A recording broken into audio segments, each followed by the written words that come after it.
Live with CDP Sports Talk, a weekly sports and entertainment podcast sponsored by Barry Cullen Chevrolet. Live on YouTube, Facebook, Twitter, Twitch, and LinkedIn. And on audio via Apple Podcast, Google Podcast, Spotify, Anchor FM, iHeartRadio, Amazon Music, Radio Public, and TuneIn. Now, here's your host, Chris Palme.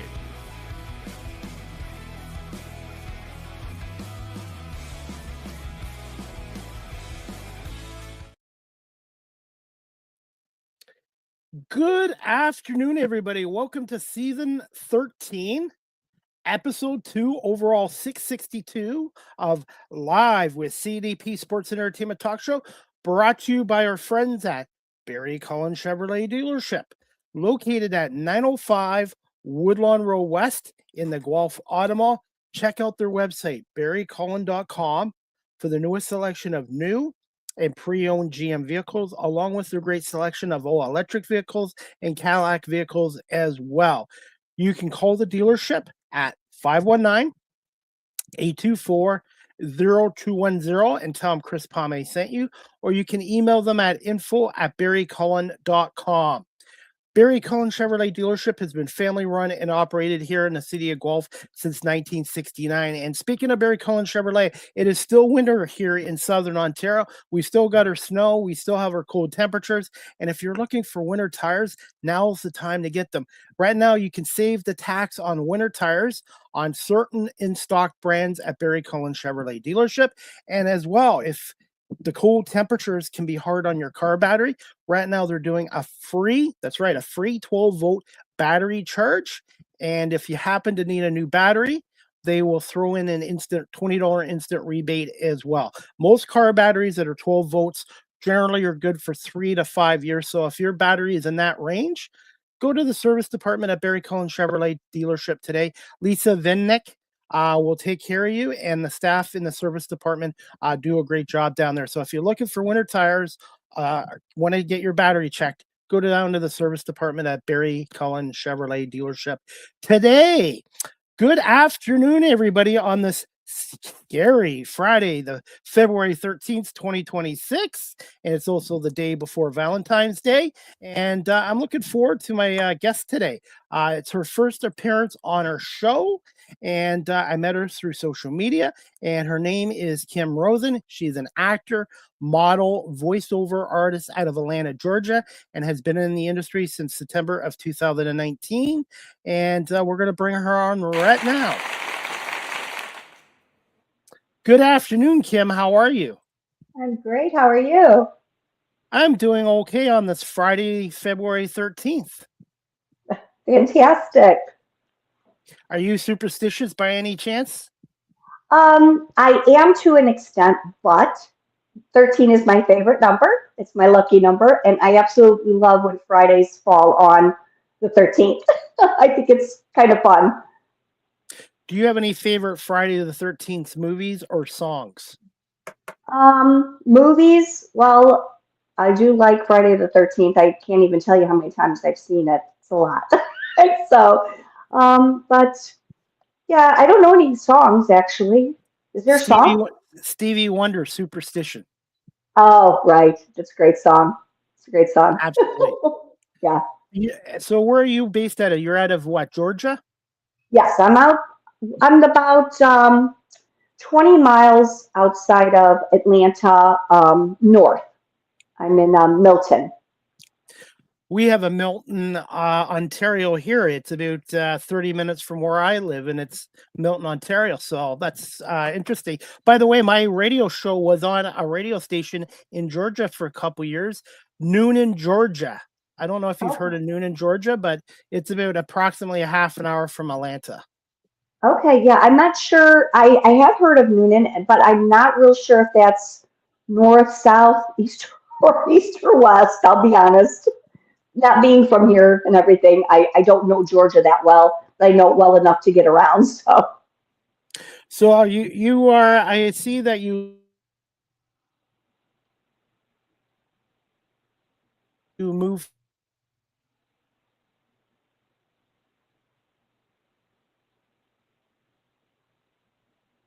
freeze?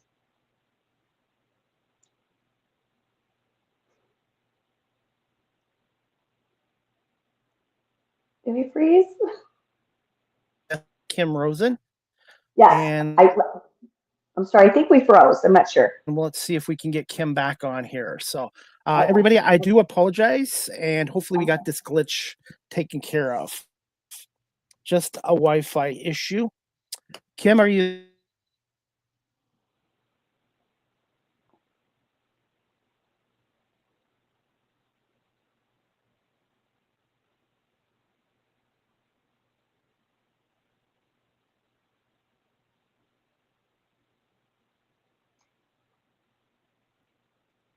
Okay, Kim, I do apologize. Are you there? I'm here. Can you hear Okay, me? I am sorry. I apologize. Yes, it's just a glitch with the internet. I do use Wi-Fi pods and Ethernet, and sometimes technology with live streaming doesn't always go perfect sometimes. That's right. It doesn't. So you got to think on your feet. But I just wanted to ask you about, you're originally from Chicago, and then you moved to Belgium. What was that experience like, going from Chicago to Belgium? Well, it was culture shock, that's for sure, but it was a great culture shock. I actually moved 7 weeks before I gave birth to my fourth child. So it was a lot. It was a lot. So, but it was a fabulous experience. It actually was the best birthing experience of all four. They have great health care there. And even though I had to stay in the hospital for a week because they take really good care of you. It's a whole different situation than here, not in and out, in and out. But they didn't speak any English, and just being there for probably 3 weeks before 3 or 4 weeks. I was probably there for about 5 weeks before I gave birth to her, and I didn't really know any French, so that was a little difficult. But I did learn it. Being there for 10 years, you kind of have to in order to get around. And yeah, so the first 6 years we lived in Waterloo, the Battle of Waterloo, where Napoleon lost. And then the last 4 years we lived in the Flemish side. So I had to learn a little bit of Flemish too, which was not easy at all. What did you like about Belgium the most? Were the people really friendly, and what was the weather, the climate like there too? Um, the people are very kind. They are very friendly. If you try to speak their language, I mean, you are, there, and I believe you should. If you're in their country, you should, and you're living there. Um, so yes, I thought the people were very kind, very helpful. Um, the food was amazing, absolutely amazing. I miss their food and the weather. I loved the weather. Most of the year, I'd say 9 months out of the year, the weather is beautiful. 3 months of the year, the kids get on the bus in the dark. They get off the bus in the dark, and it's very rainy and very gloomy.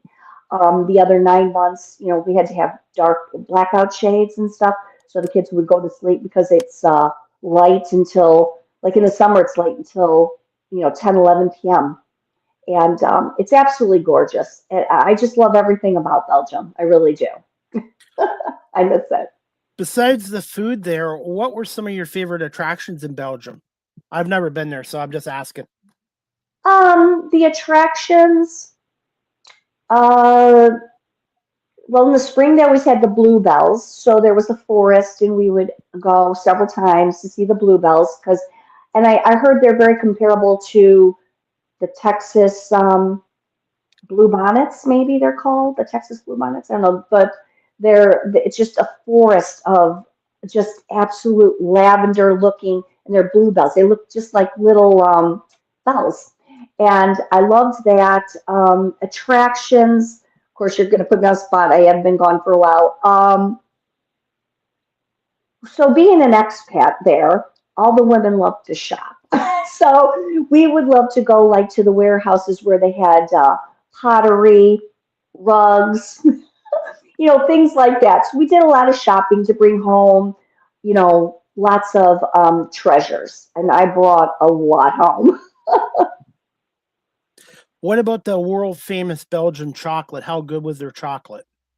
Well, it's funny because there's two things there that is extremely large. Of course, it's the Belgian chocolate and it's the beer.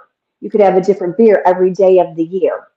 I don't drink beer. So that was one thing that was lost on me. And I'm not the biggest chocolate eater. However, their chocolate is amazing, especially the truffles. I would love to go down in the Grand Place area, and that's the downtown area of Brussels, and they would have all the chocolate shops. And honestly, everybody had their favorite chocolate shops, but it really doesn't matter which one you go to because they all make them, from scratch. And in Belgium, it doesn't matter; they're all good. And I always liked the white chocolate. So, Wanted to ask you, how long of a flight was it down to Belgium, and what's the time difference between Belgium and being on the East Coast here? 6 hour difference. Okay, And if I recall, I think the flight was 7 hours, 8 hours, maybe. Can't remember. I think it's roughly about 7 or 8 hours direct. but overall, it was a great experience. Oh, it was fabulous. One of my favorite cities was Bruges. Bruges is my absolute, like, so if people go now to visit, they always come to me and ask me, and I try to give them a little itinerary. Bruges is one of my absolute favorite cities. Antwerp, and that's a port city, and uh, outside of Brussels itself. Brussels is known for their tapestries. You have to buy tapestries, chocolate. You have to try the beer. You have to try the food. All the cathedrals throughout the country, they're amazing. I mean, there are a few churches here I have found in the U.S., but there's nothing that compares to the architecture of all the churches over there. It's just insane. So, Would you consider going back there again for a visit in the future? oh, absolutely. I would, absolutely. I'm gonna definitely have to look into going into that. And I've had guests on from 10 different countries in the world, and Belgium is one of the ones I would like to visit as well. I've heard nothing but good things about it.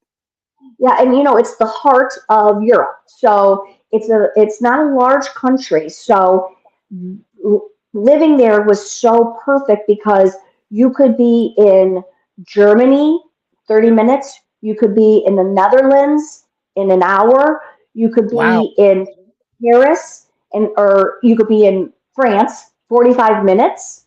I mean, you could be having lunch in Paris in Montmartre up by Sacre-Cœur, and then go home for dinner that night. And so, yeah, it's a great Luxembourg. It's just a very easy place to live and go to. You know, different And, I, locations. and I'm assuming soccer, or they call it football over there, is huge. Yes, it's massive. When we first moved there, and my husband, he had gone to work. It's a funny story. He was the vice president of the company, and he had called me. So lunch over there is an hour and a half. That's another great thing to do. And so he calls and he says, "So I think I'm going to come home." And I said, "It's like 1:30 in the afternoon." He says, "Well, I got back to the office after lunch. I can't find anybody." And I was looking all over, and it was during the World Cup. Belgium was in the World Cup, and he had gone, found them, and they were all in some common area, and they were watching soccer. And he said to someone, he said, "Oh, right." He goes, "Oh, this is what we do." And she was like, "Okay, great." And that is exactly what they do. They take their soccer very seriously. Speaking of sports, do you follow the Winter Olympics at all? Um, I do. I'll be honest. I don't. I did watch downhill skiing because I was so excited about the comeback kid. However, Lindsay. But unfortunately, we all know what happened coming out of the gate. And I I watched what was her name win the gold. And then that's it. I probably won't watch downhill again. But I absolutely love to watch ice skating. So I watch the highlights at night. And that's in a country I want to go to, Italy. I've heard nothing but good things about Italy, especially pasta. I'm a pasta person, and I would love to try authentic Italian pasta and their wines down there too. Yes, Yes. So and Beautiful that's what I love country. about. Yes, and I have guests on from many different countries, so I get to learn about their countries, and I kind of would like to travel more. I've only been to the States and Canada, so I would kind of like to get over to Europe at some point. Oh yeah, you should. Definitely should. Kim, I am based near Toronto, Ontario, here in Canada, which is our version of New York, LA. Can you tell our audience a little bit about yourself? So I was born and raised in Chicago in a suburb called North Lake, Northwest, and absolutely love. So proud to be a Chicago girl. I get back often because I do have two grandkids there. I still have one of my children there, my daughter and son-in-law. My sister still lives there, so I do enjoy going back to Chicago. I do not miss the winter. I just miss the food. I do miss the fall. The fall is my favorite time of year there in Chicago. But other than that, yes, that's pretty much it. I've been married 40 years to my college. Congratulations. Thank That's you. amazing. 40 Yeah, years. That is yeah. amazing. To my college sweetheart, we met at Iowa State. I was a little sister of his fraternity, so that's where we met. And we had four children, and we moved around for his work. So I never really worked. So I never really had the opportunity to because we moved so often. So, but I also had four children, and that was a lot of work. So That's a full-time job itself, and I'm it is. sure you've had a lot of experiences as a parent that you've applied into maybe even your acting career as well. Yes, yes. It's helped a lot. Yes.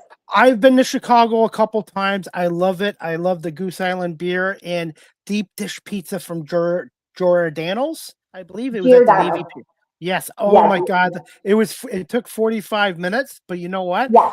It was the best deep dish pizza I ever had. I know they have other deep dish pizzas in Mhm. Chicago, but man, Chicago loves their beer. They love their food. They love their sports. It's very similar to Toronto in size and diversity and culture. I just see so many similarities between Chicago and Toronto.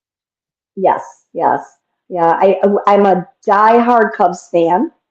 Diehard. So no matter whether they're doing good or they're doing bad, I will always be a Cubs fan. I absolutely love the Cubs.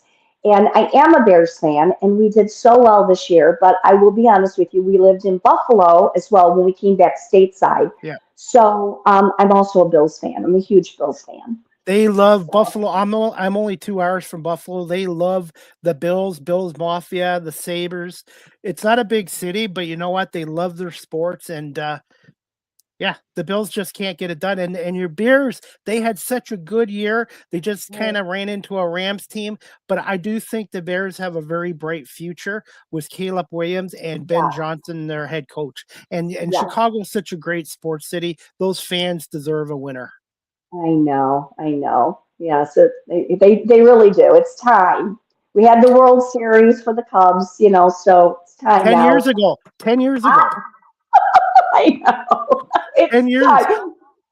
But we also had, the Stanley Cup with the The Hawks. The Hawks. yeah. So that's been a while too. So yeah, it's time. It's time. There's so many Chicago connections with me too. Patrick Kane, who won 3 cups with the Hawks, is with Detroit, and yeah, just Chicago's Okay. just a great sports town. And the gentleman that does my voiceover for my talk show here, Tim St. Clair, is the voice of the Chicago Bears, Chicago Bulls, the Chicago FC, and he was kind enough to do a voiceover for my talk show here. He's a Oh, voiceover artist too. Tim St. Clair is a real good guy. oh, fantastic. Yes, that's So, awesome. and I've had guests on from Chicago too. So, it's a great sports city, and I'm hoping one day to get back there. You're right; their weather can be like Toronto in the wintertime, can be very harsh, but the summers can be very hot and humid there. Yeah, I'm not a big fan of the summers either, but it's okay.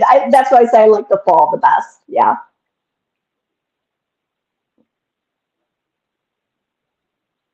Mm, oh no. It's the issue. Normally, my internet connection is really good. So, Kim, are you back? I do apologize. Unfortunately, lately, normally 99% of the time it's good. It's just today it just acted up. But I was just Chicago and the diversity of the city. And hopefully one day I'll get. Yeah, I'm sure you will.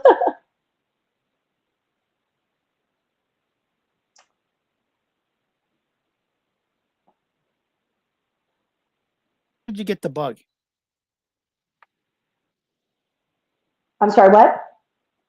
When did you develop an interest or get the bug for the acting entertainment industry?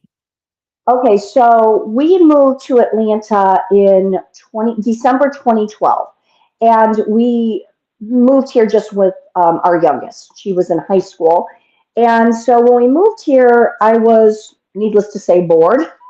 I didn't know anybody, and now you have an older child. Where am I going to meet, you know, people? I wasn't one to be in. Well, I had played tennis in Belgium and stuff. Atlanta is a huge tennis place.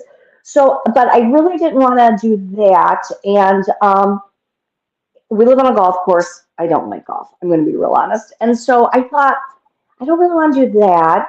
But I do need to do something. I mean, what else am I going to do now moving forward? So it took me a while because I was not, I'll be honest, I wasn't excited about living in Atlanta either. We had moved from Buffalo. I missed Buffalo. I loved Buffalo. Or I wanted to move, back to Chicago is what I thought. And so it took me a while.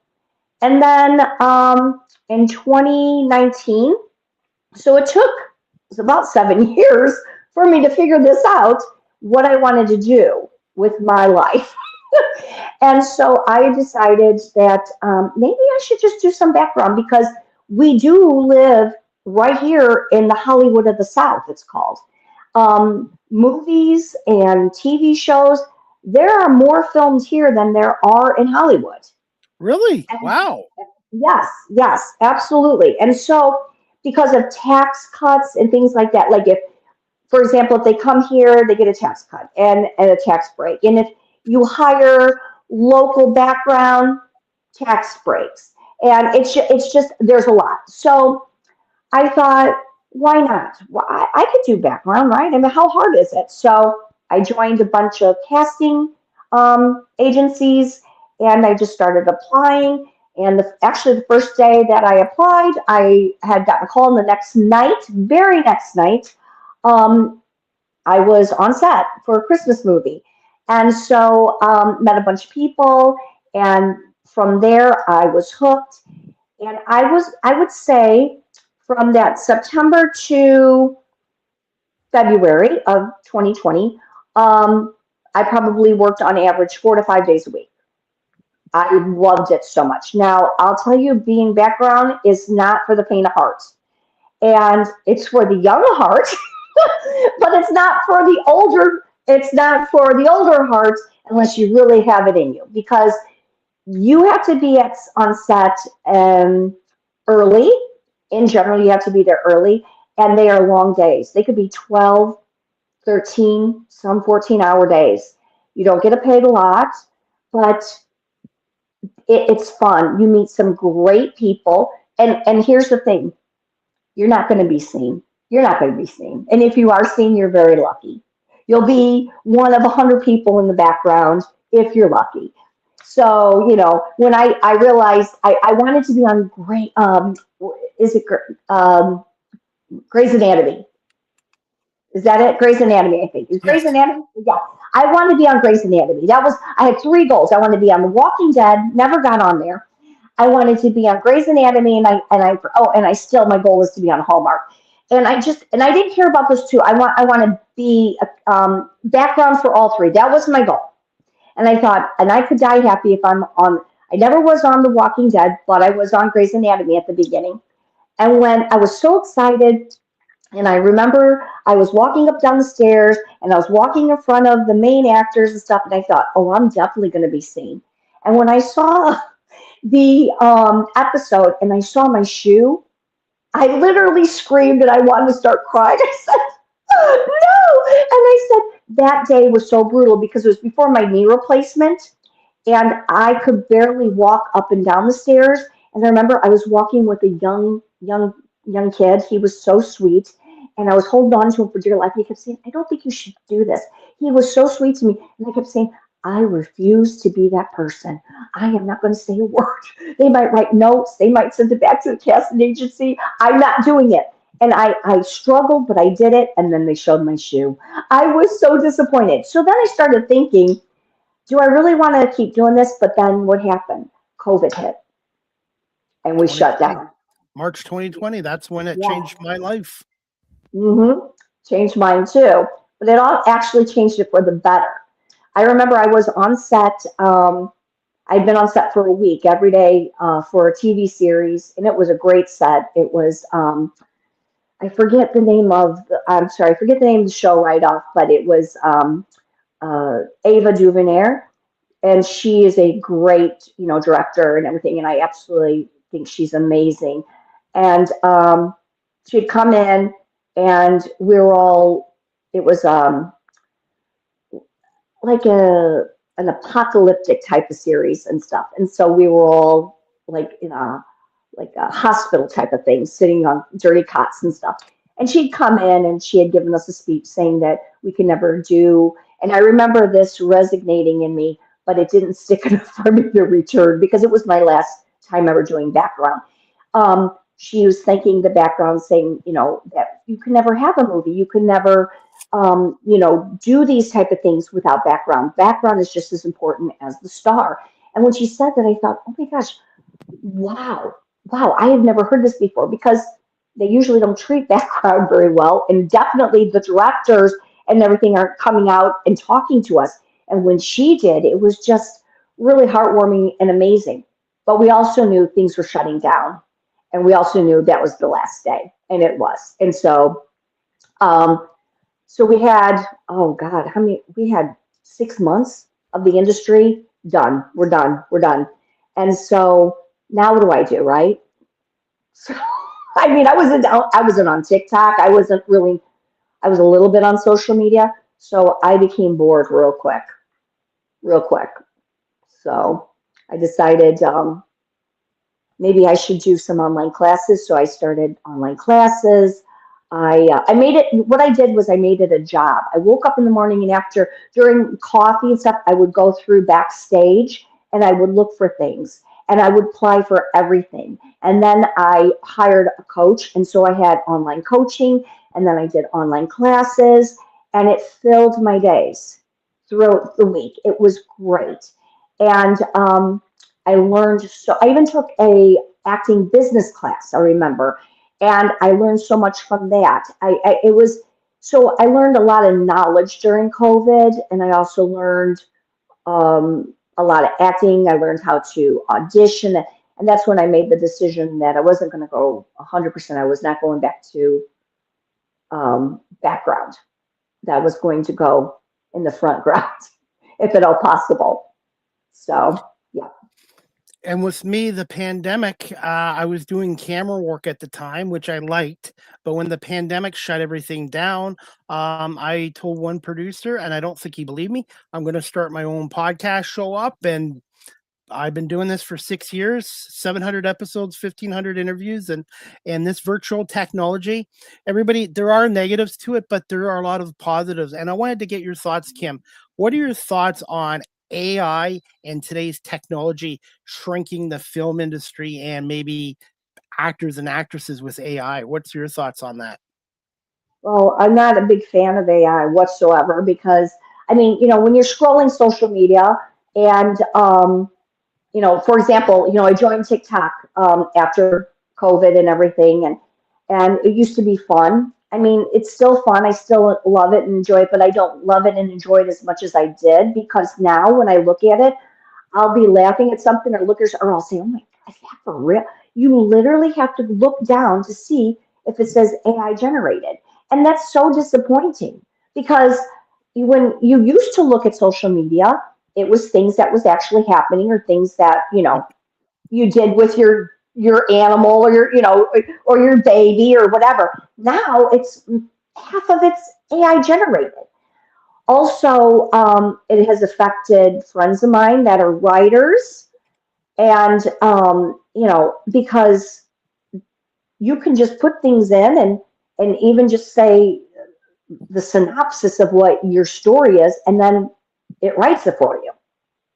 I mean, so now their job could go away, or and we're even talking about what's it going to do for background.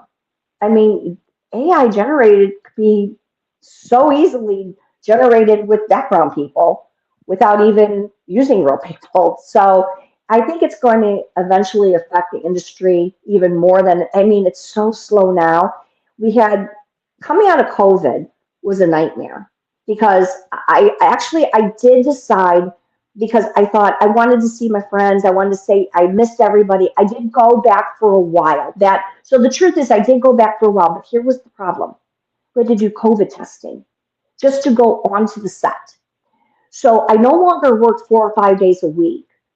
I was lucky I worked 1 day a week because nothing coincided. We had to drive, we get paid to go do a COVID test, but then we would have to go drive an hour or wherever we have to go and then wait and then do our COVID test. And then we had to wait, go home and wait to get the result. So that's 2 days out of your time that you can't work. And then maybe the third or fourth day is the day you go on to set. Most of the time we get on set, they're taking your, they're swabbing you and you're sitting down holding and you're waiting to make sure you didn't catch that COVID while you were, waiting for your, it was a nightmare. And I think I said I took 136 COVID tests during that time.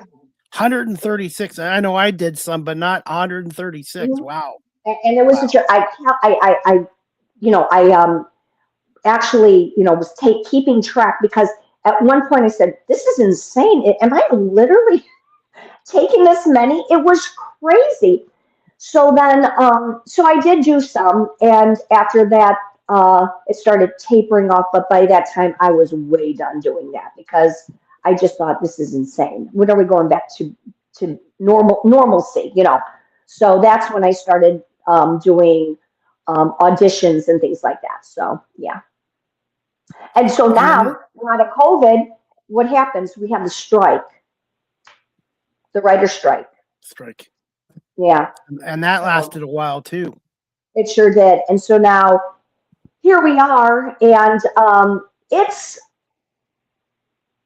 starting to pick up now. In fact, I just got a letter, actually yesterday, from one of the casting agencies, and it says it is starting to pick up now. We're starting to see a lot more movement, but it's been slow. This technology can be good and could be bad. What are your thoughts on movie theaters shrinking? I know they are over here because everyone's now watching everything live streamed, and less people are going to the movie theaters. Yeah, I think that's sad because I absolutely love to go to the theater. I think you don't get the whole experience, like the sound surround, the whole experience. I mean, how do you watch Avatar at home and get that whole experience, or whatever movie, So I, at one point, we were doing movies once or twice a week a few years ago, and then we decided, okay, now we'll just do once a week. But honestly, you are right. We haven't really been going, and but I think it's very sad. I think the theater hopefully won't die, but I know you could stream things at home. But like I said, a lot of the stuff you just don't get the effect of it. You don't the experience of it. Absolutely agree. I hear from people, oh, it's too expensive. And the thing is, you're right, it's the experience. And I like the smell of popcorn.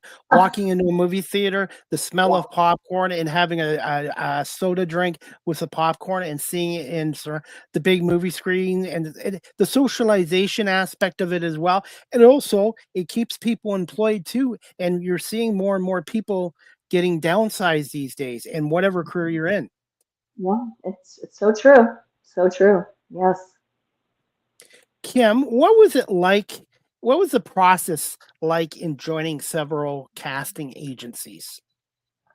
Well, when you're joining, it's a job because when you join, it's all online, and it's a lot of, I want to say paperwork, but it's all online. So it's just like, you're filling in pages of, your sizes from anywhere from your hat size down to your shoe size, your waist, everything. And then your interests, what kind of car do you have? Because they might use that. My car's been used before. Do you speak any other languages? They want to know every little detail, down to what kind of pets do you have, because they might use your pet. Or, who you married to? Do you have any children? Because they might ask you, can you bring your kids? Can we use you in a shoot for your family? And then pictures. You have to take pictures, and you have to do the pictures a certain way. And so it's a lot of work. And so, it was fun though. I mean, but to apply, I would say it's easy to apply, but then once you do it, it's going to take a while to do it. Do you understand what I'm saying? Okay, so you can find the casting agencies, and once you find them and you start, don't think it's going to take you like that. It's not. It's going to take you a while. You need headshots. You need photos of your car, or what you need measurement. You need a lot. So. How important is it if you can speak other languages and be bilingual? Does that help as well? Yeah, I think it does. It hasn't. No one's called me for a Russian accent or a French speaker, but yeah, I think yeah, it absolutely can. Absolutely. Can you tell our audience a little bit about, like, I know everybody talks about the actors and stuff like that, but it really is a team effort. Like, being on the TV side, the on-air guys get all the credit, but you need your producers, directors, the audio guys, the camera operators. Can you just tell our audience a little bit about behind the scenes of a film, especially with how many people are on a set? There are so many people on the set, and I had the opportunity to. So after COVID, knowing that I wasn't just going to say hi, I want to be an actor and I want to talk or speak, they would be like, what have you ever done? So I knew I had a lot of footwork to do to get there, right?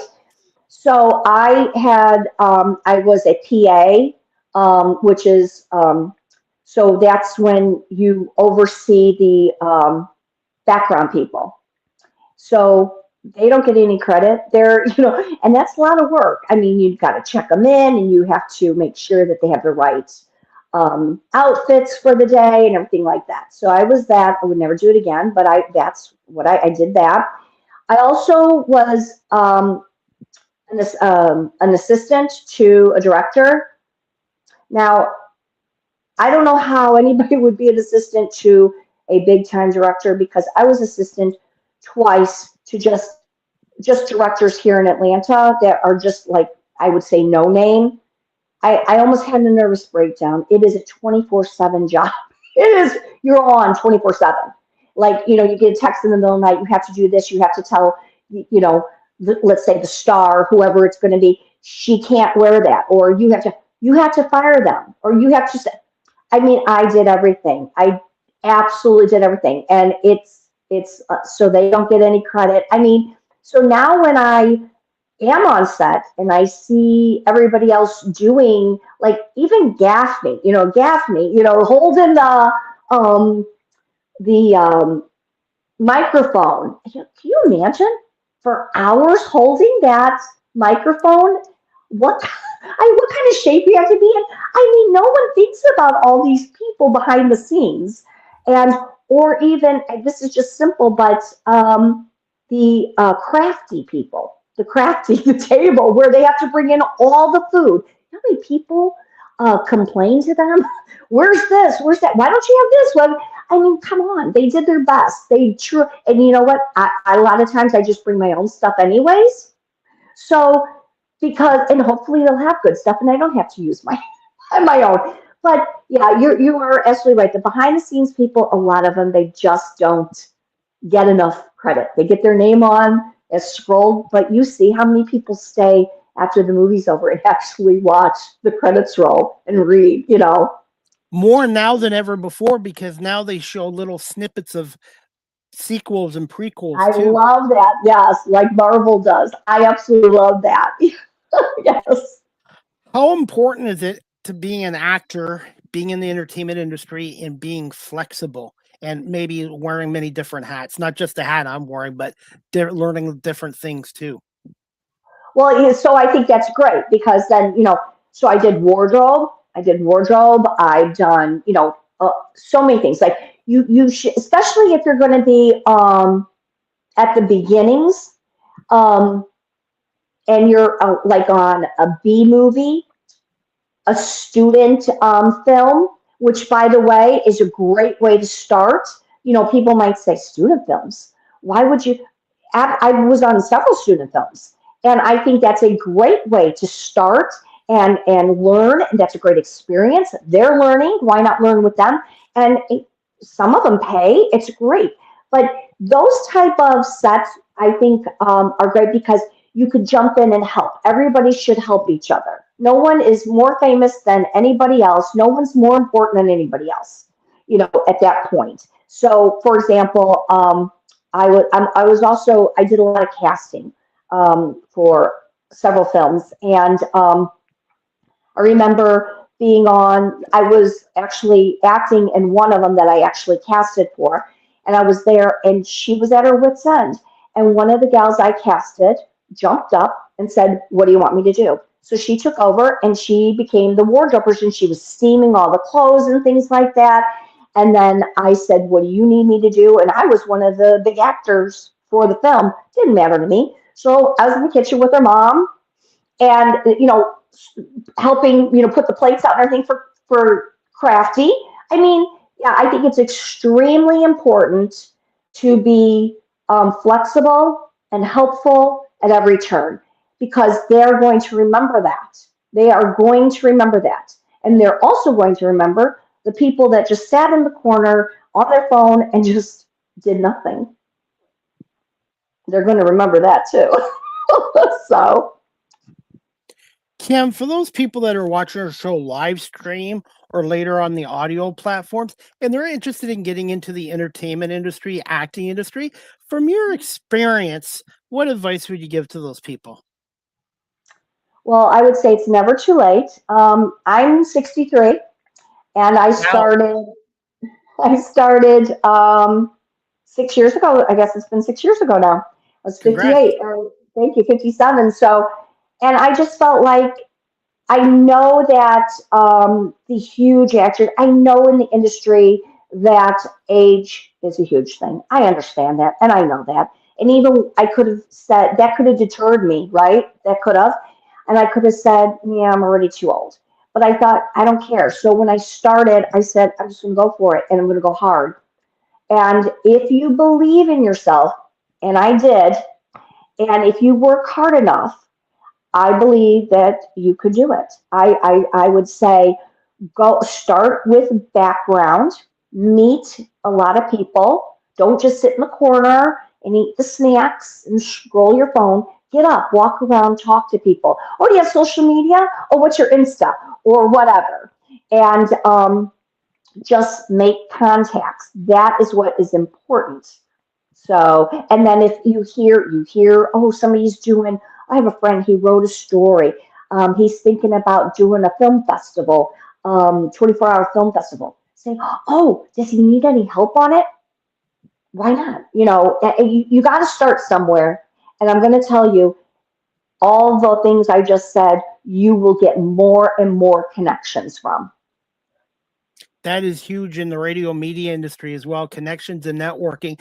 And when I started this 6 years ago, at the age of 47, I had two people tell me I was too old, self-taught, and you know what? I ignored them. Mindset. You have to believe in yourself and have a strong mindset. Also, you need to have a good support system as well, because in the media acting career, you're going to get your successes, but you're also going to get told no. And I look at no as a temporary setback, and I use it as motivation to keep improving. That's right. I when I first would audition or whatever, and I would hear no, I never got upset. I'd be a little disappointed. Disappointed. And right, I could be a little disappointed, but I never got upset. And people would say, why don't you get upset? And I'd say, because it doesn't, first of all, it wasn't my opportunity. It wasn't something that I was supposed to do. I guarantee you. And I'm telling you, the reason I didn't get it is because another door is going to open. It's going to be a better opportunity. And every time, that's exactly what has happened. So I don't get upset. I get a little excited, think, oh, this is going to be great. And then I'm like, oh, darn, I didn't get it. And that's exactly what, oh, darn, I didn't get it. And then I move on and I immediately say, okay, where else can I do? Or what else can I do? Because that 3 weeks is not going to happen for me.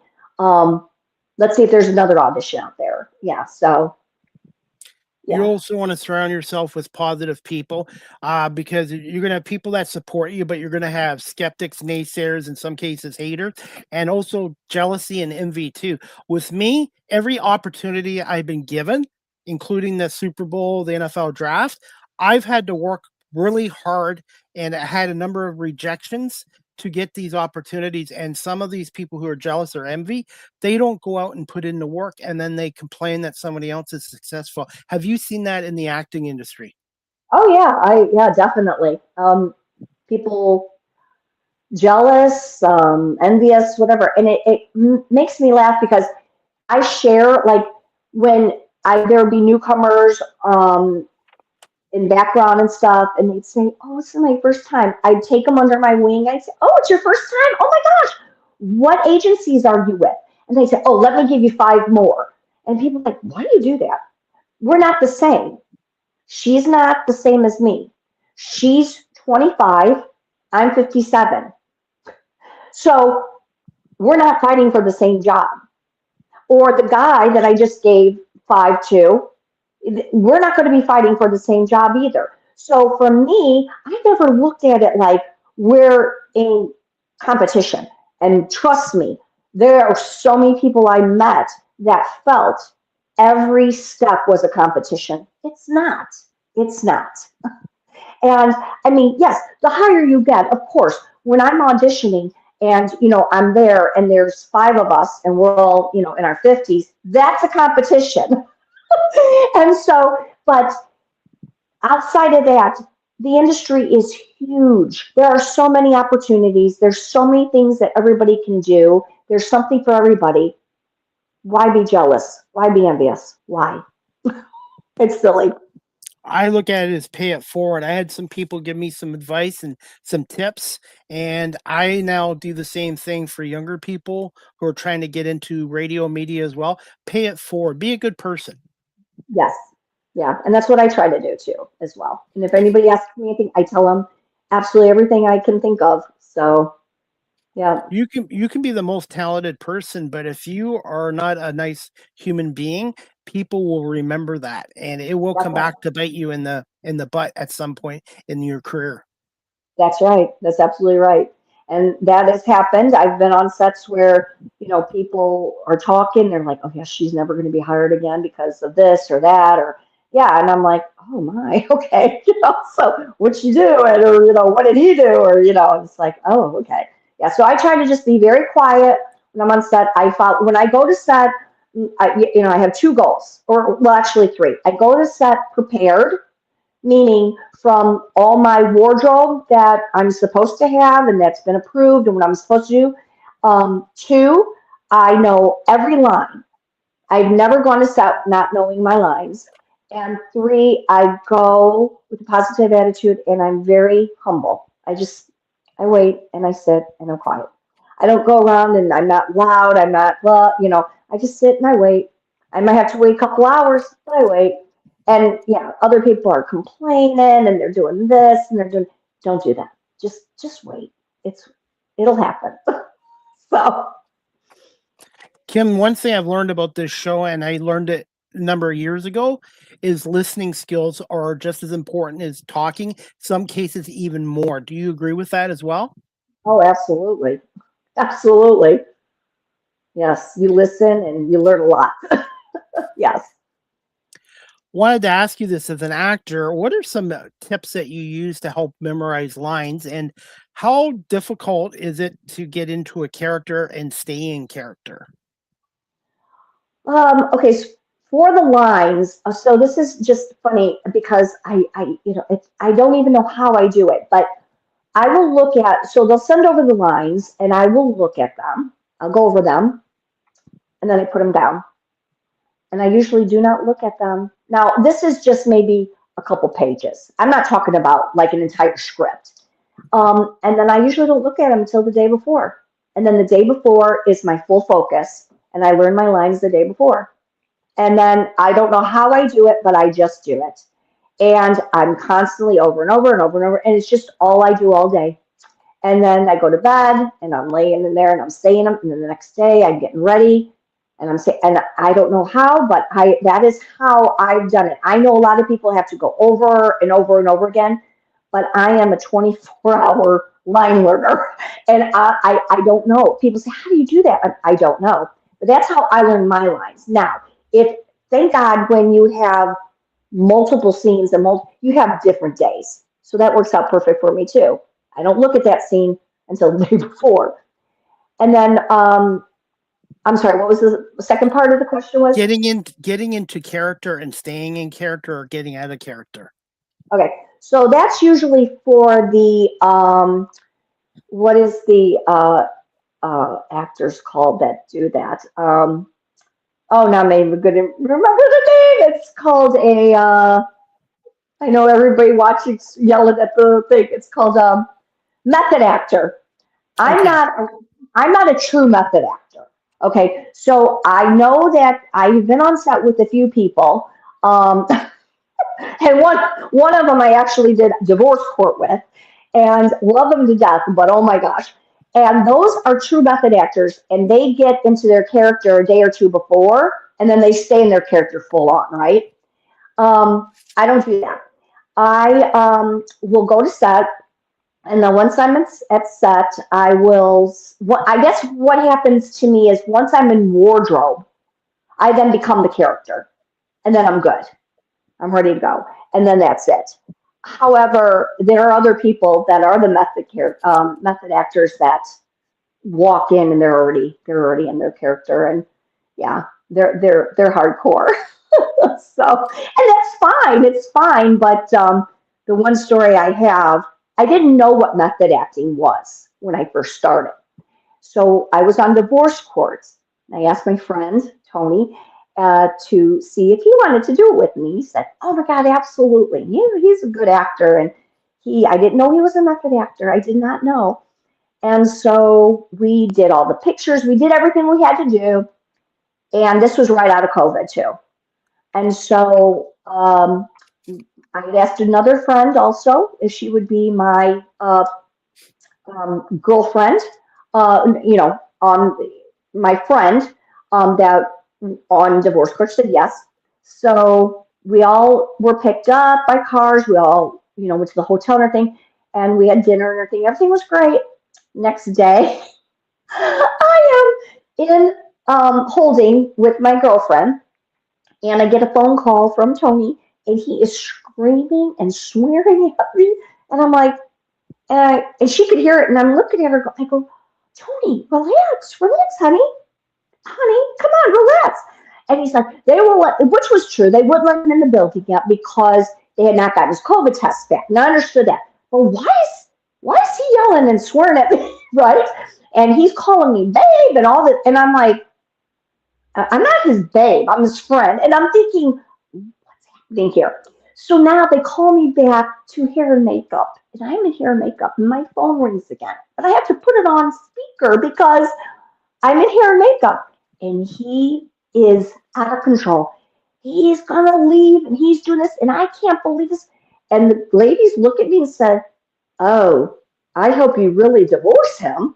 And I'm like, and I go, honey, and I'm trying to calm my fiance down, right? So anyways, long and the short is, I'm walking to get mic'd up, and as I'm walking, this guy that's micing me says, I hope you do not stay with this guy. This guy is pure evil. And I'm thinking, well, I did not know he was in his character.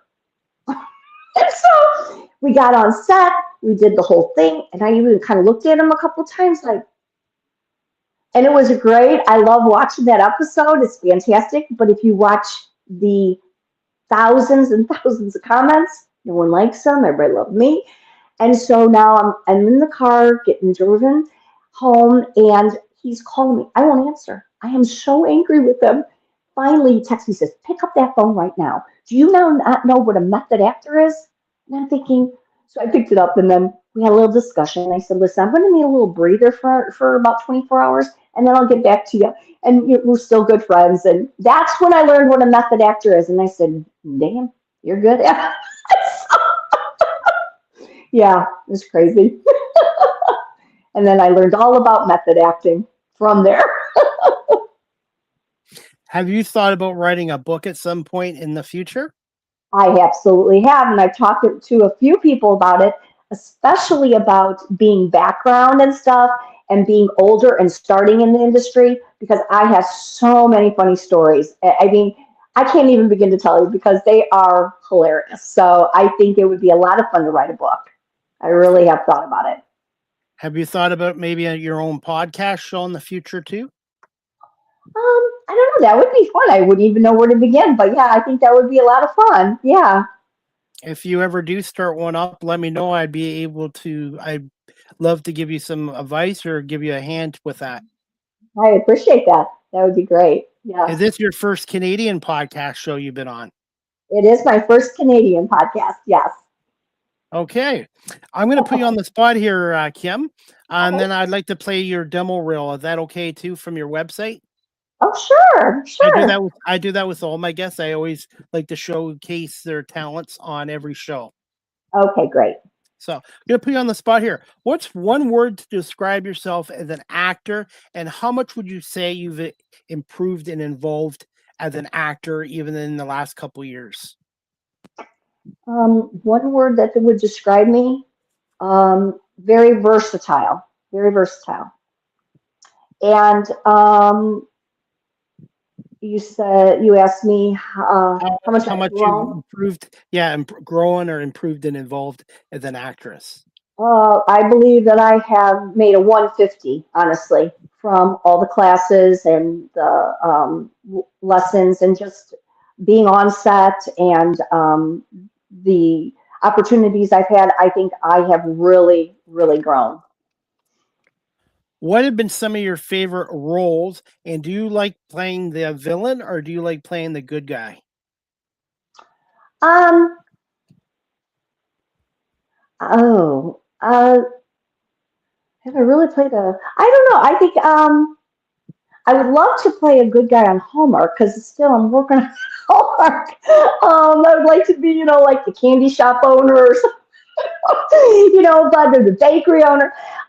So that'd be good. But a villain would be fun too because there's a series that is not out yet, and I come in at the end, last episode, and I am the CEO of the company, and I come in and I guess you could say I'm fabulous, and I'm rich and I'm fabulous, but I'm stark and very, and I liked playing that.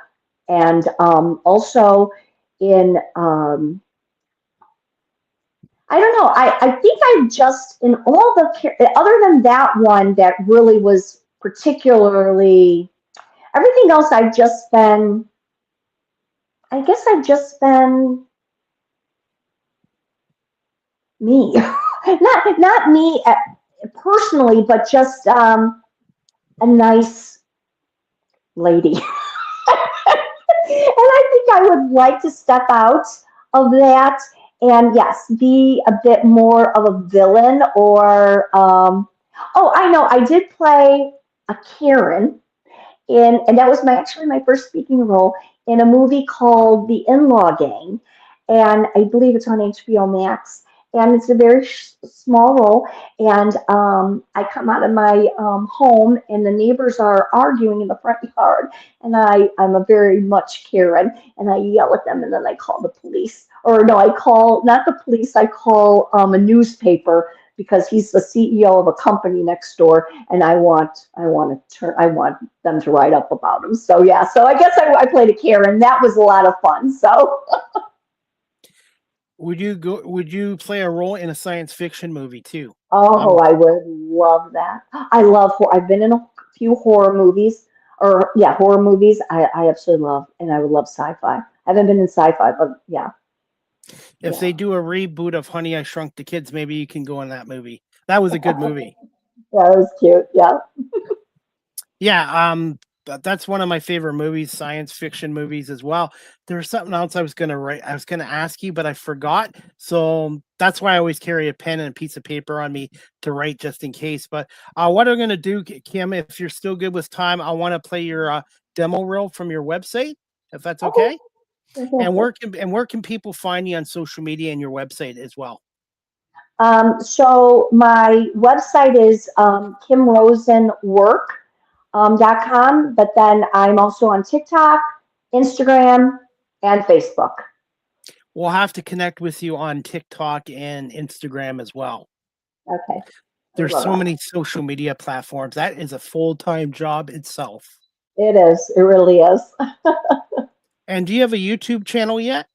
I do not. Okay.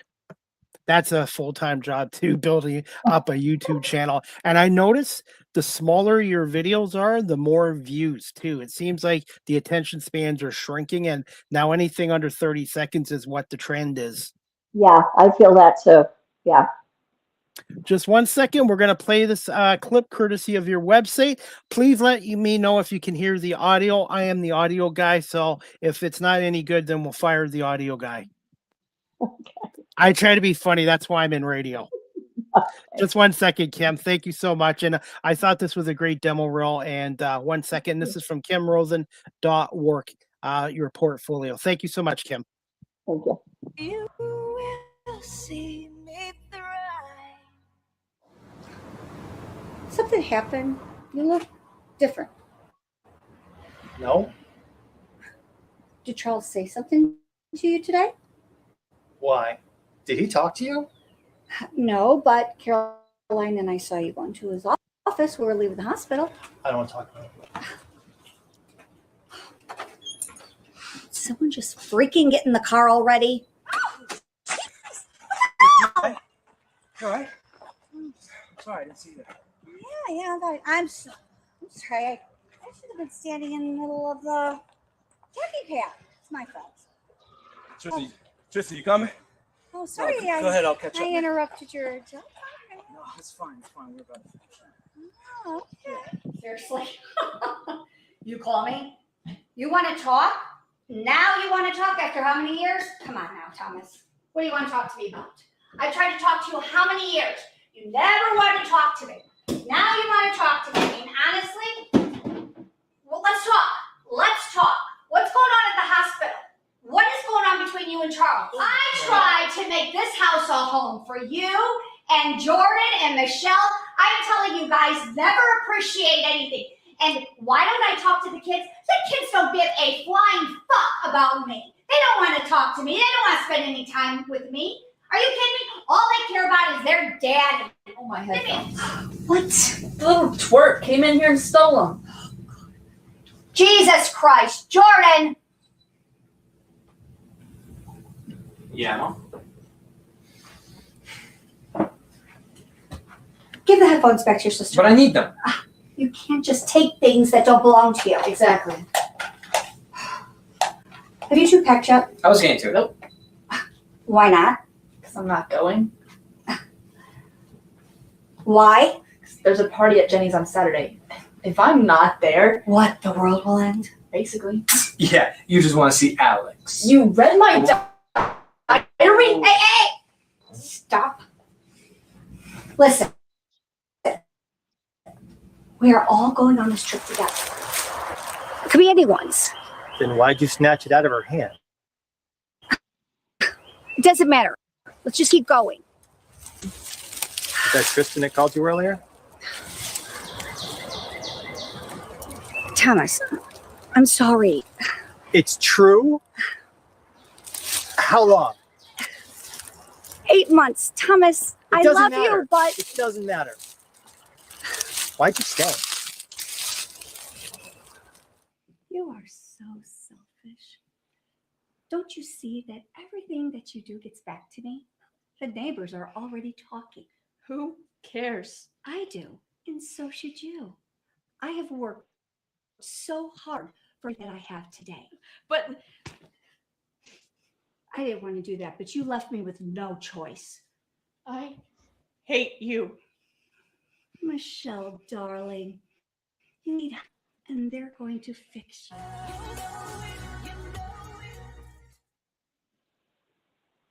Thoughts on this demo reel, and thank you, Kim, for letting me play this. Sure. I need to update it, to be quite honest with you. But yeah, that was wow. That was at the very beginning of my acting parts. But yes, I love watching that though, because that was when I first began. So I think I've really improved since then. So How often should an actor or actress do a demo reel? Like, should it be every 6 months, every year, or how did that work? I think probably every year, and that's not something I've done. So yeah, definitely, probably, especially if you're doing new material and things. Yeah, probably should add some new material to it. But those What are have my been favorite some of your things. favorite? What have been some of your favorite scenes and roles that you've done in your acting career so far? Um, so I loved playing Mia Ritter in Culturegeist. Culturegeist. It's a movie. It's a sci-fi movie, and it's it's very hard to explain, but it's through computers and stuff. And I'm in the end of it, and these two young kids are trying to find who murdered someone, and it's almost like through time travel. It's very hard to explain, but and at the end they find me, and I tell them I'll try to help them because I'm a part of the time travel, but it's all the way back from the beginning of the industry when it started. So like floppy disk, they find a floppy disk, and Oh yeah. so when Culture Guys 2 comes out, I'll be very prevalent in that movie because it'll be a prequel. It'll be all about how it all started and how it all got intertwined, how it became. Uh, it's so hard to explain. It's hard, but yeah, it'll be. I loved playing that. I also loved playing Harper in a series. It was a pilot called Deceased. It has won so many accolades and awards and everything. And I know that they're hoping that it would be picked up to be a TV series, which I would absolutely love. I played the secretary of the president of the survivors. So it's a little bit like The Walking Dead, but it's like apocalyptic. Um, there was a virus that grew from the earth that took over. And so that is what has happened. And so we are a bunch of survivors just trying to be out there surviving against the zombies. And I hope and pray every day that that will be picked up and we will be a series. I would absolutely love that. That was a lot of fun. And then uh, this new movie I think is going to be probably my favorite. And I can't say anything much about that right now, but yeah, I will definitely come back and share with you when I can. So Where are these movies available? Like, some of them I have not seen. Can I see them on Amazon Prime or Netflix? What's the best area I can see some of your movies? I think Culturegeist is on YouTube, and Deceased is on, I think that's on Prime. Yes. The new movie will be, I think the new movie we're doing is going to be on Netflix. So, I forgot. I hate that. I was gonna ask you something else, and I forgot. So hopefully I remember before we end up with this show. But can you also, Kim, since we got you on here and we're going to wrap up in a few minutes, can you just tell our audience a little bit about your modeling work and voiceover work? My modeling, I did some work for I'm sorry, forget what it's called. Not for me, but it was just for companies that were. That's how I met a bunch of great people. It was at the beginning. It was print ads.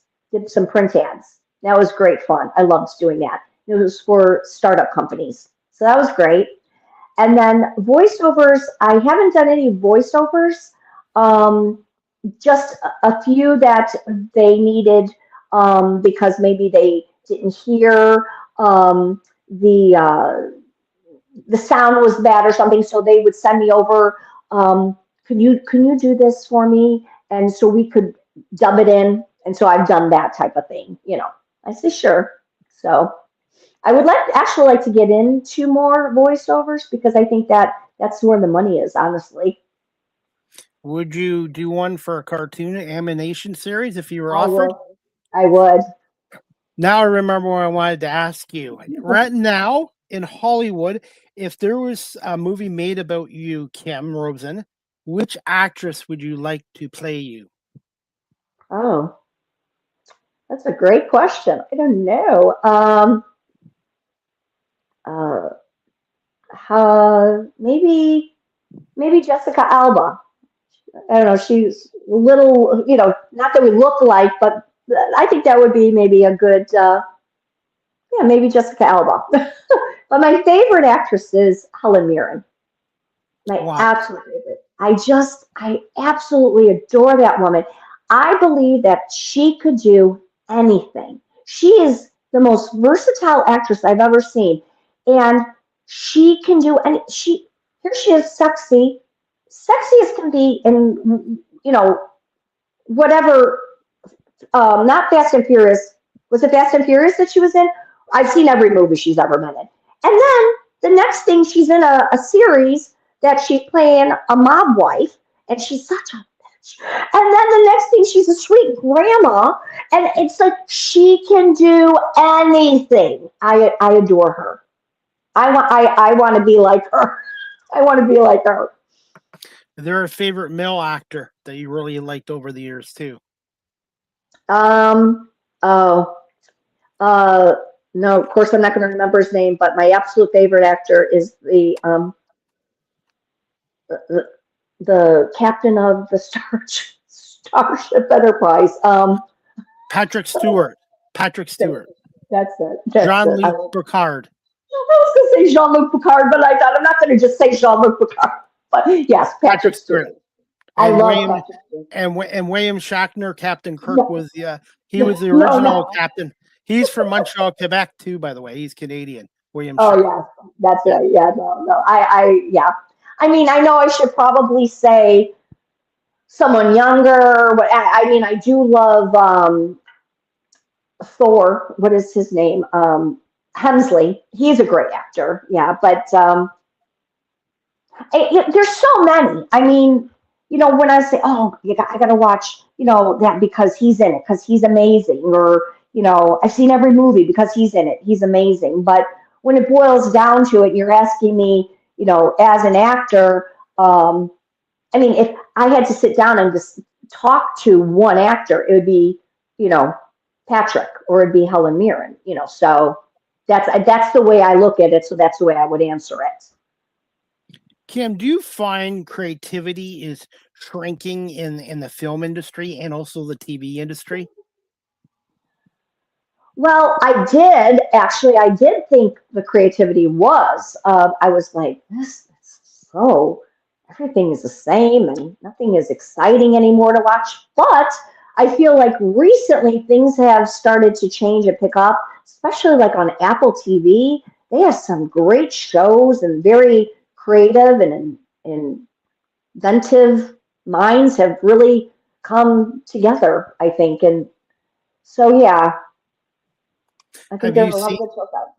Have you seen Shrinking on Apple TV yet? Yeah, Yes. What's your thoughts? What's your thoughts? Love it. I absolutely love it. I think it's fantastic. If they offered you a role as a guest, would you take it? I would. I would absolutely love to be on that show. Yes. As Kim, as we wrap this up, can you just tell us a little bit about being in commercials and how did you end up being in a regional Super Bowl commercial? What was that experience like? Oh my God, that was so fun. It was such a cold day. We don't really get a lot of cold days here, but especially in November. So I didn't know it was going to be a regional Super Bowl commercial. And so one of the smaller casting agencies had, reached out and I was free. And so I said, sure, and didn't really tell you, you don't really know. Sometimes you don't even know what show, you're going to be background for or anything. So off I went into the cutest little neighborhood. It looked so fake, but it was a real neighborhood here. And everything was set up. And like I said, there was these tiny little tents and there's 4 people in each tent. And um, no one really knew what they were there for. And then here comes this guy full of life, and he was just so awesome. And we're like, who is this guy? And they said, oh, he's this solar panel guy. He's like, in the country, he's huge. And we're like, oh, right, okay. Why is he in Atlanta filming a solar panel commercial? Well, because he's for internationally, or not internet, nationally. And we're like, oh, right, okay. So then we did it. We had a great day. And at the end, he says, by the way, this is going to be a Super Bowl commercial. We're like, wait, what? We were so excited. Yes, we got to see it. This was, oh, wow, probably 4 years ago. Yeah, so it was great. But it was regional. But that's okay. It was still during the Super Bowl. So it was fantastic. What is next on your bucket list as an actor? Well, it's still the same. It's still, I want to be on Hallmark. And I don't care what I do. I just want to be on Hallmark. That's my dream. And I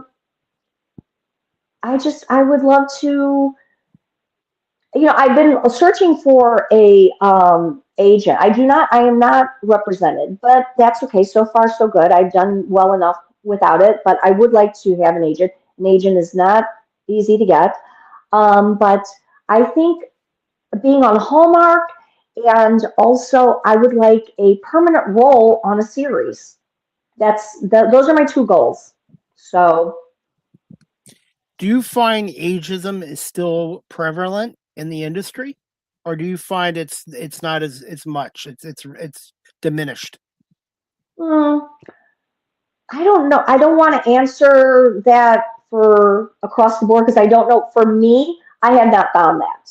Although that's not true. That's not true.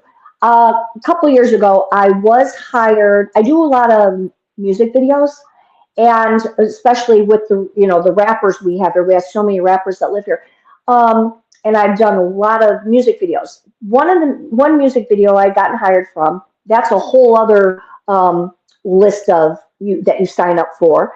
And the night before, quick, we need this, we need that, and you need to be a mom. Could you do it? Yes. So I showed up at the mansion, and I walk in, and I met the guy that was going to play the dad, and I thought to myself, he did look a bit younger than me, but not that much. And then these young kids come in, and I thought, yeah, I'm pretty sure I would not be their mom, but that's okay. And then all of a sudden, somebody calls me over and says to me, yeah, there was a mix-up, and right when they said that. So this has only happened once, but as soon as they said that, I went, oh, mix up my ass. And so they said, and we had our cross, wires crossed, and we hired 2, and I thought, I know that's a fat out lie. And so I said, okay, no problem, and I said, okay, great. So I went and grabbed my stuff. I got in the car, and I called the agent, and I said, I'm sure you already got the call. And he said, yeah, I'm so sorry. I said, yeah, well, I'm sorry too. I said, maybe you should have asked what age they want. He goes, what are you talking about? I said, please don't pretend. I am not stupid. I know darn well I'm too old for the role that they're going to do in the music video. No, yes, I am.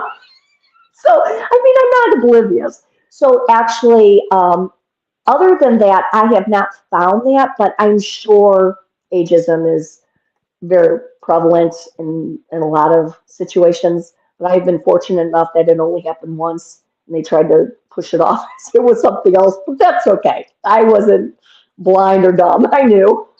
So And it's kind of sad about MTV because being born in the 70s, being here in Canada, I got Much Music, which was in Canada, and MTV is gone. Do you find music videos are going to come back, or do you find they're getting less and less as well? well, I find the music videos are more like art now, and they're more like a story. So they're longer, and they're more like a little show. So I know I haven't gotten a lot of calls for them lately. I know that they were really pumping them out for a while there, so I'm not really sure. Because when you have to, it's not like where do they show them? Because people are just like, wait, you were in a Jay-Z or a Little Baby or whatever. I want to see it. Well, then you got to go search it. Yeah, they're not just around, right? So yeah, so I'm not really sure. I find the older I get, everything goes back to retro with vinyl albums, Yeah, roller skating, music. I yeah. just find the older I get, everything goes back to retro. And I wanted to ask you this, Kim, too, as we wrap up the show. What's one fun fact about Kim Rosen that your fans might not know about you? Um, I'm a raver. I love to go to raves and festivals. Huge raver. So yeah, I think that would be shocking to a lot of people, especially at my age and stuff. But yeah, festival season is just about to begin, and yeah, we love to do that. So What's your favorite film? What's your favorite festival you've been to? my absolute the one that has my heart is North Coast, which is in Chicago, and that is always Labor Day weekend. But I also love EDC, which is in Orlando in November. So, but I go to several. There's So, one in Toronto every September, the Toronto Film Festival. It's one of the biggest international ones. So hopefully maybe one day you'll get to Toronto. Have you been to Canada yet, per se? oh gosh, yes, I've been to Canada Yeah. many times. Yeah. Yeah. What's your favorite? What's your favorite experience about Canada? I loved to go to. I don't remember what it was right on the lake. Just when I lived in Buffalo, Niagara it on took, the Lake. Niagara on the yeah, Lake. Shaw love that, Festival. Did you get to go to love the that. Shaw Festival there? Yeah. No, we never went to the shop us, but I love that area. There, the restaurants, It's, the shops. Oh, love that. a lot of films have been filmed there too in Niagara on the Lake. Oh, I believe that. That's that. Now that's a perfect Hallmark town. Actually, yeah. You know what? And if you do get to go back there again, I'm about an hour drive, little over an hour from Niagara on the Lake. And it's Okay. beautiful in the summertime. And it's also wine country. They have over Yes. 140 different wineries there. It's our version of Napa, which is out in Yes. California. It's our Did version of Napa. did a few wine tours there as well. Yes. Did you try the ice wine? Yes. Yes. It's sweet, but it's expensive, but it tastes good. Yeah. It's like a dessert wine. Yes. Yes, Yeah. absolutely, Kim. And as we wrap up this show, this is a new segment. It's called Ask the Host CDP a Question. Do you have a question to put me on the hot seat as we wrap this up? Um, do you like doing the sports or the just the interviewing like you did me today? Which one is your favorite? I love them all. As much as I love sports, I just love interviewing people. And before I was in this, I was in security for almost 25 years. And when you're in security, I worked in a casino environment.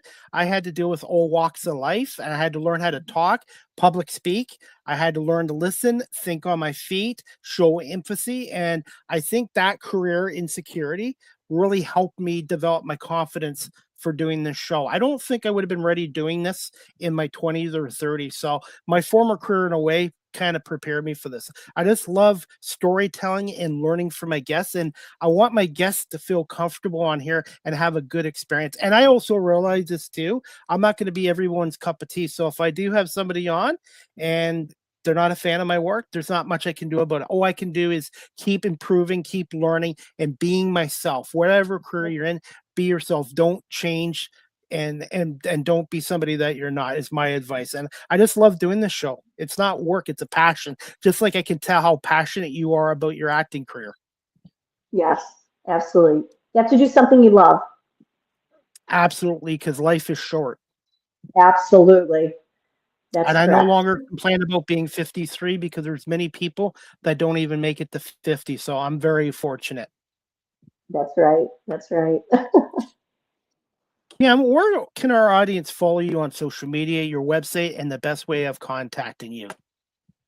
So if you go to my work page, it's Kim Rosen .work.com. I'm not sure exactly. I have it on the graphics too. Okay. That'll give you my contact information if you need to contact me personally, and also my Facebook and my Instagram, and then my IMBD, and then also I don't believe I have TikTok on there, but if I don't, it's acting up. I will look for you on TikTok as well. But Kim, I want to say congratulations on your career, continued success, and I want to say thank you for giving us over 90 minutes of your time today. And if you ever do get back to Ontario, please let me know. Okay, thank you, and I appreciate you having me on. I really do. And I will send you. Same here, and I will send you the video, the audio, and I will edit it into reels and clips tonight, and I will tag you on social media, and you have an open invite to come back on my show again, Kim. Thank you so much for doing this today. Okay, thank you. Thanks so much, Kim. Have a good night. You as well. Okay, thank you. Bye. All right, everyone, that wraps up season 13, episode 2, overall 662, brought to you by our friends at Barry Cullen Chevrolet Dealership, located at 905 Woodlawn Road West in the Guelph Automall. Check out their website, barrycullen.com. And again, make sure you check out the Save the Tax on winter tires on certain in-stock winter tires at Barry Cullen Chevrolet Dealership. Please see Lisa Vinick at the service department at Barry Cullen Chevrolet Dealership. She will help you out there as well. And also, again, with the weather still being cold here and we're still in winter, if you need your battery checked, please go to Barry Cullen Chevrolet service department for a free, that's right, a free 12-volt battery charge test. And if you happen to need a new battery, they will throw in a $20 instant rebate as well. So, and if you're looking for a new or a pre-owned vehicle, GM, Cadillac, check out Barry Cullen Chevrolet Dealership, again at 905 Woodlawn Road West in the Guelph Automall, and tell them Chris Palme sent you as well. And I want to say thank you to our guest today, Kim Rosen, an actor, a model, and voiceover artist out of Georgia, for coming on here today. And I do have another announcement to make, guys. The next Live with CDP Sports and Entertainment Talk Show, brought to you by BarryCullen.com, is going to be on Saturday, February 14th. Valentine's Day. Happy Valentine's Day, everyone. At 3 p.m. Eastern with my special guest, Allie Masterson. She's a pre-licensed clinical therapist out of Chicago. So a Valentine's Day episode of Live with CDP Sports and Entertainment Talk Show tomorrow, Saturday, February 14th, 3 p.m. with special guest, her first appearance, Allie Masterson. She is a pre-licensed clinical therapist out of Chicago, and I am working on more guests and more shows next week as well. And as we wrap up this show today, guys, again, you can follow Kim on IBMD. You can follow her on her website at kimrosen.work, Kim Rosen Portfolio, and she's also on Instagram as well. And she is on TikTok, which I'm going to follow her as well. So thank you to Kim Rosen for coming on. And thank you to everyone watching this live stream on Facebook, LinkedIn, YouTube, Twitch, Twitter, X, and Instagram. And thank you to everyone listening on audio platforms such as Apple Podcasts, Spotify, iHeartRadio, Amazon Music, Good Pods, and wherever podcasts are available as well. And speaking of Live with CDP Sports and Entertainment Talk Show, if you have a business and you would like to advertise it on this platform, you can email me at cpame19@gmail.com. My prices are very reasonable and competitive, and I'm on 21 different platforms, and I do have over 640,000 viewers on YouTube and over 10,000 listens on Spotify as well. So if you're looking to advertise, check out Live with CDP Sports and Entertainment Talk Show. Again, cpame19@gmail.com, or you can DM me on my social media pages if you are interested in advertising your company here on Live with CDP Sports and Entertainment Talk Show. As we wrap up this show, guys, the Cambridge District Humane Society on Saturday, April 11th, 2026, from 7 p.m. to 11 p.m. at the Cambridge Newfoundland Club, located at 1500 Dunbar Road in Cambridge, Ontario, is having a Prohibition Speakeasy fundraising event from the 1920s. Tickets are only $75 per ticket, and you can purchase tickets online at cambridgehumanesociety.org, or you can get them at the Cambridge District Humane Society at 1650 Dunbar Road in Cambridge, across from the Cambridge Center Mall. Zach or Kat can help you with that as well. They are selling 250 tickets, and the money from the tickets will go back to the programs at the Cambridge District Humane Society. By the way, if you're looking to adopt a pet, check out the Cambridge District Humane Society. All the pets that are up for adoption, their profiles are on cambridgehumanesociety.org. Dogs such as Daisy, Christopher, Matilda, Bernie, they're all up for adoption. Blue is adopted there as well. The staff, Michelle and the staff there, do a really good job in looking after our furry homeless friends and making sure they're well cared for and loved at the Cambridge District Humane Society by the staff and the volunteers. And if you're looking to adopt, check out the Cambridge District Humane Society. Remember, you can't buy happiness, but you can adopt it at the Cambridge District Humane Society. And I'm a volunteer down there twice a week, and I absolutely love walking the dogs down there and volunteering and doing some fundraising for the Cambridge District Humane Society. So again, check out their event on Saturday, April 11th, 2026, from 7 p.m. to 11 p.m. Eastern at the Cambridge Newfoundland Club at 1500 Dunbar Road in Cambridge, Ontario. Tickets are $75 per ticket. And again, you can get tickets at cambridgehumanesociety.org, or stop by the shelter and see Zach or Kat for your tickets there as well. And as we wrap up the show, guys, if you're looking for a personalized video message from yours truly, go to cameo.com and type in Chris Pame. I do happy Hanukkah, happy birthday, happy anniversary, congratulations. If you have questions about my 3 talk shows and some of my media work or involvement with the National Football League, book a cameo through book a cameo at Chris Pame, and I look forward to your requests. You can also follow me on Blue Sky Social at Live with CDP19 on Blue Sky Social. Live with CDP Sports and Entertainment Talk Show, again, is live streamed on YouTube, Facebook, Twitter, X, Twitch, LinkedIn, and now available on Instagram. And I am working on having this show on TikTok in the future as well. You can check out my website, beacons.ai/Chris D. Pame. Speaking of TikTok, you can follow me on TikTok at Chris Pame. That's at Chris Pame on TikTok, and I do post a lot of content there as well. StreamYard is the official live stream provider of Live with CDP Sports and Entertainment Talk Show. If you're into webinars, live streaming, podcasting, check out StreamYard.com. They have basic free plans, paid professional plans like I do. And if you're a business that does a lot of webinars and live streaming, go to StreamYard.com and contact their sales department for pricing as well. Yours truly has been with StreamYard now for 5 years plus, and I give them a big thumbs up. Live with CDP Sports and Entertainment Talk Show, the audio version is on these platforms: iHeartRadio, Amazon Music, Spotify for podcasters, Apple Podcasts, Breaker, Pocket Cast, Spotify, Castbox, LinkedIn, Pandora, Tuned In, YouTube Music, Good Pods. Remember to subscribe, like, and share. And remember to check out my YouTube channel, Chris Pame Live with CDP Talk Show. Subscribe, like, and share. And thank you to everyone who has subscribed, and to everyone for viewing my YouTube channel and YouTube Shorts channel as well. Finally, guys, you can email the show live with CDP Sports and Entertainment Talk Show at cpame19@gmail.com. Any comments, questions, suggestions, feedback would be greatly appreciated.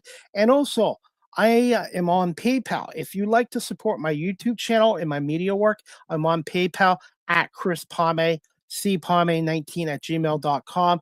Either you can help support me on PayPal or book a Cameo video through Cameo at Chris Pame as well. Finally, guys, you can follow me on Facebook, Twitter, X, Instagram, Threads, LinkedIn, Blue Sky Social, everywhere except Snapchat. And again, remember to subscribe to my YouTube channel as well. And that wraps up our show, guys. This is my 4th show this week. I have one more show to go. Tomorrow, Saturday, February 14th, Valentine's Day edition of Live with CDP Sports and Entertainment Talk Show at 3 p.m. Eastern with my special guest, Ali Masterson, a pre-licensed clinical therapist out of Chicago. And I want to say thank you to everyone for watching the show today and listening to it. And I'm looking forward to my 5th show this week tomorrow with Ali Masterson at 3 o'clock tomorrow here on Live with CDP Sports and Entertainment Talk Show, brought to you by our friends at Barry Cullen Chevrolet Dealership.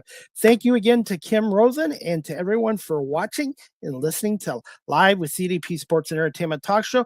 Enjoy the Winter Olympics and the NBA All-Star Game weekend as well. And I'm looking forward to it as well. And the Detroit Pistons are 40-13, best record in the NBA as well. And Major League Baseball is back as well. And looking forward to that as well. I hope everybody has a great Friday the 13th. Enjoy your weekend. And we'll see you back here tomorrow at 3 o'clock with Ali Masterson, a pre-licensed clinical therapist out of Chicago. Have a great day, everybody. And thanks for watching and listening to Live with CDP Sports and Entertainment Talk Show.